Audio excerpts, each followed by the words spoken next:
For almost a decade, Western car executives looked at Chinese automakers and laughed. They said the same thing over and over in boardrooms in Detroit, in Stuttgart, in Tokyo, in Seoul. Chinese companies can build our parts, they said, but they will never build our cars. They can weld our doors, wire our dashboards, stitch our seats, but they do not have the engineering pedigree, the software talent, or the brand power to ever compete on the global stage. It was a comfortable story. It let executives sleep at night while they focused on trucks, on SUVs, on the fat profit margins that came from gasoline engines they had been perfecting for 100 years. That comfortable story turned out to be the single most expensive mistake in modern automotive history. And right now, in real time, the bill is coming due. The name at the center of this reckoning is BYD. Build your dreams. A company that most people outside the auto industry had never heard of until very recently, and a company that most people inside the auto industry desperately wish they had taken seriously years ago. Because BYD did not just enter the electric vehicle race, it rewrote the rules of the race while everyone else was still reading the old rulebook. And now, car companies that used to dominate entire continents are watching their market shares slide away, quarter after quarter, to a competitor they once dismissed as a parts supplier. To understand how frightening BYD has become to the rest of the industry, you have to understand where it came from, because this is not a typical car company story. BYD did not start by building cars. It started in 1995 as a battery manufacturer, making rechargeable batteries for cell phones and electronics. For years, it was a quiet. That single decision is the reason BYD is dominant today. While Ford, General Motors, Volkswagen, and Toyota were sourcing batteries, semiconductors, and electric motors from outside suppliers, paying markups at every stage of the supply chain, BYD was building all of it in-house. Batteries, chips, motors, even the software. This is called vertical integration, and it means BYD controls its costs from raw material to finished car in a way that almost no Western automaker can match. When the price of lithium spikes, when semiconductor shortages cripple factories around the world, when shipping costs explode, BYD absorbs those shocks internally instead of getting crushed by them the way its competitors do. This is not a small advantage. This is the entire game. The clearest proof of that advantage is BYD's Blade battery, a piece of technology that industry analysts now describe as one of the safest and most energy-dense batteries in the world. It is a lithium iron phosphate battery, engineered in a thin, blade-like structure that BYD claims can survive extreme abuse, including being pierced with a nail without catching fire. In an industry where battery fires have haunted public perception of electric vehicles for years, that safety profile alone would be a selling point. But the Blade battery is also cheaper to produce than many of the nickel-based batteries used by competitors. And that cost advantage flows directly into the price tag of every car BYD builds. This is why BYD can sell an electric hatchback in China for around $10,000, a price point that is simply impossible for almost any Western or even Japanese automaker to hit while still making money. And that brings us to the number that truly keeps executives awake at night. Price. Nobody can match BYD on price. Period. The BYD Seagull, a compact electric car, launched in markets like Munich starting around $11,500.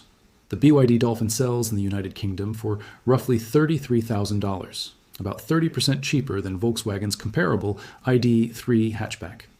Executives across the industry have openly admitted their shock. Even Toyota, a company famous for its manufacturing discipline and its almost religious devotion to efficiency, was reportedly stunned. Toyota's own electric vehicle chief said that after touring a Chinese supply chain and seeing manufacturing processes that Japan simply does not use, he thought to himself, quote, "We are in trouble." When the company that literally invented lean manufacturing admits it is behind, that tells you everything you need to know about how far BYD has pulled ahead. For years, the one thing BYD could not claim was style. Its early vehicles were functional but unattractive, boxy little cars that nobody would call desirable. That has changed dramatically. In 2016, BYD hired Wolfgang Egger, a former lead designer at Audi, one of the most respected design houses in the world, and gave him a team of around 600 designers pulled from 10 different countries, including Italy, Spain, and Germany. The results speak for themselves. BYD's current lineup, from its Seal sedan to its Song and Tang SUVs, looks nothing like the awkward vehicles the company was producing a decade ago. These are cars that could sit comfortably in a European showroom next to a BMW or an Audi, and in many cases, buyers are choosing them over those exact competitors because they cost dramatically less and come loaded with comparable, sometimes superior, technology. Now let's talk about scale, because the raw numbers coming out of BYD in the last 2 years are almost hard to believe. In 2025, BYD delivered more than 4.6 million new energy vehicles worldwide, a combination of pure battery electric cars and plug-in hybrids. That volume officially made BYD the largest seller of electric and hybrid vehicles on the planet. And for the first time in company history, BYD's overseas sales crossed 1 million units, a jump of more than 150% compared to the previous year. Heading into 2026, the company did not slow down. It originally targeted 1.3 million vehicles sold outside China for the year, and then revised that number upward to 1.5 million, a sign of just how much confidence BYD's leadership has in its international expansion. Monthly numbers tell the same story. In April of 2026 alone, BYD sold more than 321,000 vehicles, with overseas sales topping 130,000 units for the very first time in a single month, a new company record.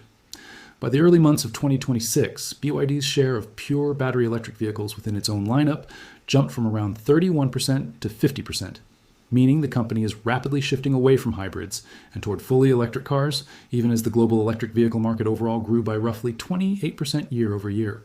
And this is the part that should really worry Tesla, because for years, Tesla was the undisputed face of the global electric vehicle revolution. Tesla was the brand that made electric cars aspirational, the brand every legacy automaker was chasing. That is no longer the story. BYD has overtaken Tesla in total annual electric and hybrid vehicle sales. And by revenue, BYD now generates somewhere in the neighborhood of $93 billion a year from its automotive business, giving it roughly 36% of the combined revenue among the world's top electric vehicle makers. Tesla sits in second place at around $67 billion. By pure delivery volume, the gap is even more dramatic, with BYD's share of deliveries among major electric vehicle producers sitting close to 45%. Tesla still holds cultural cachet, still holds brand power in markets like the United States, but the production numbers no longer favor Elon Musk's company. And that shift happened faster than almost anyone in the industry predicted. So why does all of this matter so much to traditional car companies? The Fords, the General Motors, the Volkswagens, the Hyundais of the world? Because the fear is not really about BYD selling cars in China. China is BYD's home turf, and everyone expected the company to dominate there eventually. The fear is about what happens when BYD's pricing and technology advantages get exported to the rest of the world, into markets that Western automakers have relied on for decades to generate their profits. Europe is where this fight is playing out most visibly right now. The European Union, alarmed by the flood of cheap Chinese electric vehicles entering the continent, imposed provisional tariffs in late 2024 that reached as high as 35% on Chinese-made electric cars. BYD, because of its efficient vertical integration, was hit with a somewhat lower rate, around 17%. But a tariff of that size should have been enough to blunt its price advantage significantly. Instead, BYD simply changed its strategy. Rather than retreating from Europe, the company doubled down, announcing plans to build factories directly inside the European Union and in nearby countries with tariff-free access to it. A factory near Szeged in Hungary is expected to produce more than 150,000 vehicles a year by 2027. Another facility in Turkey gives BYD tariff-free access to the European market through an existing customs union agreement between Turkey and the EU. The message from BYD's leadership has been blunt and confident. If you tax our exports, we will simply stop exporting and start manufacturing locally instead, creating jobs on your own soil while still selling cars at prices your domestic manufacturers cannot match. That strategy is already paying off. By the middle of 2026, data showed that BYD had essentially matched Tesla's market share in Europe for electric vehicles, a milestone that would have sounded absurd just 2 or 3 years earlier. Tesla built its European presence over more than a decade, investing heavily in charging infrastructure, brand loyalty, and a factory near Berlin. BYD caught up to that market share in a fraction of the time, using a completely different playbook built on affordability, rapid model expansion, and localized manufacturing designed specifically to sidestep the exact tariffs meant to stop it. The United States tells a different story, at least for now. American tariffs on Chinese-made vehicles are far steeper than Europe's, reaching well over 100% on electric vehicles imported directly from China, a level specifically designed to keep companies like BYD out of the American market entirely. And for the moment, that wall is holding. BYD does not currently sell passenger vehicles in the United States, and it has made no announcement of plans to build a factory on American soil. But industry analysts warn that this apparent safety is more fragile than it looks. BYD has spent years quietly building what analysts call a complexified global supply chain, with manufacturing operations outside of China, previously including facilities in California focused on buses and battery storage, along with plants in Brazil producing electric buses, solar cells, and batteries. That kind of geographic spread means BYD is not simply a Chinese exporter that tariffs can easily block. It is becoming a genuinely global manufacturer with the flexibility to route around trade barriers over time. Nowhere is that flexibility more visible than in Mexico. BYD has been gradually expanding its presence there, testing the waters with vehicles like the Dolphin Mini, an affordable electric hatchback launched in Mexico at a price around $21,000. For American car buyers used to electric vehicle prices well above $40,000, that number is almost impossible to ignore. Washington has taken notice. Officials in the United States are reportedly watching BYD's activity in Mexico extremely closely, worried that the country could become a backdoor into the American market, a place where enough local assembly could technically qualify a vehicle as Mexican-made, even if the core technology and components originated in China. Trade rules around what counts as substantial transformation, meaning how much a product needs to change in a country to be considered a product of that country, are already being scrutinized and debated because of exactly this scenario. Some analysts believe BYD is playing a patient, multi-year game here, spending the next 3 to 4 years building out battery plants and supply chain infrastructure across North America, positioning itself so that by 2028 or 2029, it could either legally challenge existing tariff structures or simply meet the localization thresholds required to sell directly to American consumers without being taxed into irrelevance. Canada is moving even faster than the United States on this front, as China has responded to Western tariffs with its own retaliatory measures targeting Canadian agricultural exports. There are growing signs Canada may loosen its restrictions on Chinese electric vehicles to ease those tensions, potentially opening a northern doorway into North America that could eventually pressure the much larger, more heavily protected American market right next door. Meanwhile, BYD is not just fighting a two-front war in Europe and North America. It is expanding aggressively into markets Western automakers have long taken for granted as safe territory, places like Brazil, Thailand, Australia, Mexico, Israel, and Sweden. In Thailand specifically, BYD has already captured roughly a third of the entire electric vehicle market. In Brazil, Chinese-made plug-in electric vehicles accounted for the majority of that category's sales. Industry surveys point to South America, the Middle East, India, Eastern Europe, and Mexico as the regions where Chinese automakers, led by BYD, are expected to concentrate their next wave of expansion. These are not small, ignorable markets, but hundreds of millions of potential buyers in fast-growing economies where price sensitivity runs even higher than in Europe or the United States, exactly the environment where BYD's cost advantages matter most. There's also a geopolitical layer here that goes beyond simple business competition. Wang Chuanfu, the billionaire founder and chairman of BYD, has been remarkably candid about what he believes is really happening. Speaking at an industry summit in China, he said that politicians in other countries are, in his words, afraid of Chinese electric vehicles. And he framed that fear as proof of just how strong China's auto industry has become. If you are not strong enough, he said, they will not be afraid of you.